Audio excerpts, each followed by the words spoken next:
Democracy दो चीजों से मिलकर बना है, एक है वॉइस और दूसरा है चॉइस। डेमोक्रेसी के दो ही पैरामीटर, अंतिम व्यक्ति की आवाज सुनी जानी चाहिए। अंतिम व्यक्ति कुछ कहना चाहे तो उसकी आवाज क्या है, सुनी जानी चाहिए। और मुझे चुनने की स्वतंत्रता होनी चाहिए, कौन सरकार होगा, कौन राजनीतिक दल होगा, क्या मैं बोलूंगा, मेरा ओपिनियन क्या होगा, मेरी आइडियोलॉजी क्या होगी। अगर ये चॉइस खत्म हो जाए तो डेमोक्रेसी चुनाव करने से केवल डेमोक्रेसी। और उन्होंने कहा जिस सोसाइटी में जितनी डाइवर्सिटी हो वहां लोगों का क्या होता है, मोबिलाइजेशन उतना ज्यादा होता है और उतना ही उनका पार्टिसिपेशन क्या होता है।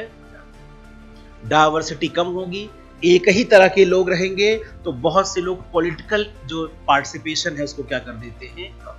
पर कोई किसान है, कोई हिंदू है, कोई मुस्लिम है, कोई सिख है, कोई छात्र है, तो छात्र कह रहा हम आंदोलन करेंगे, किसान कह रहा हम आंदोलन करेंगे, कोई सीए। आप कभी चले जाइए यही लखनऊ चौराहे पे, वहां गांधी जी के नीचे 25 लोग अलग अलग 50-50 लोग का ग्रुप बना के धरना प्रदर्शन क्या कर रहे हैं, कर रहे हैं। पर्पस क्या है कि सरकार में उनकी आवाज क्या हो, पहुंचे और वो पब्लिक पॉलिसी में क्या हो, रिफ्लेक्ट। पार्टिसिपेशन तो यही है ना कि पब्लिक पॉलिसी में क्या हो, रिफ्लेक्ट। इसीलिए पार्टिसिपेशन जब आप सेकंड पेपर में कहते हैं तो ये दो तरह का होता है, एक है अक्रिय, पैसिव। देखिए इंग्लिश में हमने कल भी कहा था, बोलते रहते हैं, अगर कुछ कंफ्यूजन हो तो पूछ लीजिएगा, पैसिव पार्टिसिपेशन। और एक होता है सक्रिय, एक्टिव पार्टिसिपेशन। दो पार्टिसिपेशन हो गया।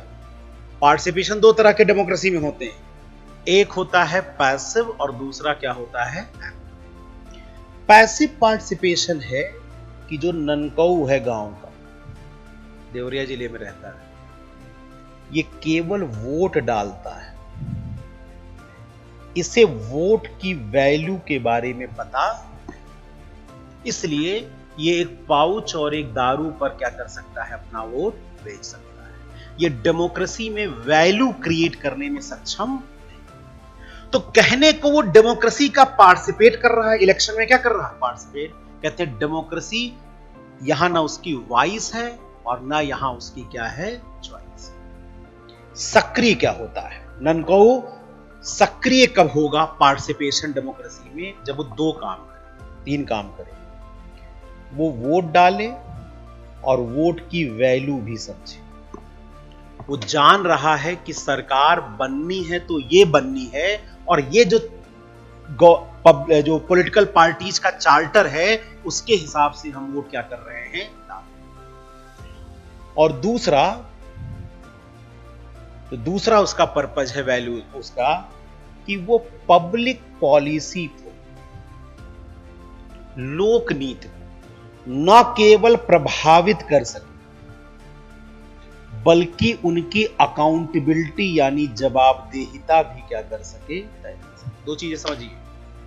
अभी यूसीसी की बात हो रही है, यूसीसी पर केवल मेजॉरिटी की आवाज सुनी जाए तो कहा जाएगा ये डेमोक्रेसी।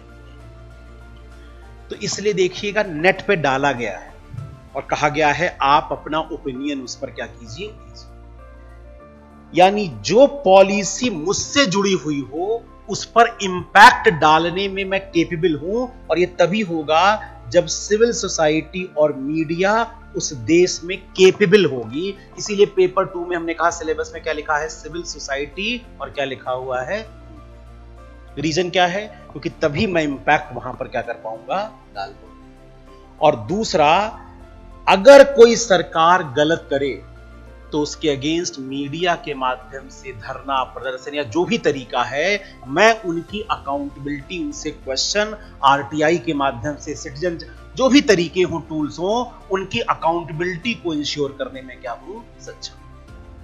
अगर ये है तो कहते हैं ये असली पार्टिसिपेशन है, और कहा गया ये पार्टिसिपेशन तभी बढ़ती है जब डायवर्सिटी सोसाइटी में बहुत ही क्या हो, ज्यादा।